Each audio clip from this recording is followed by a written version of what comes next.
On my slides, I'll also use shortcuts. If like here, you see the link icon next to something I'm talking about, that means that at the end of that domain, there'll be a link if you want to do some more reading of that one topic. I will also use the little icon of an elephant. That means this is very important for the exam. And that does in no way mean that everything else is not important. But this area is probably slightly more important. So when you see the little elephant, pay more attention. And then at the end of some of the sentences, I will use ... That just means that these are some of the examples, but there are many more. And then finally, when I put something in bold, that means these are the important keywords for that one topic.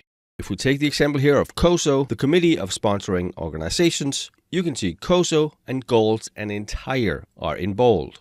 So you know, COSO are goals for the entire organization.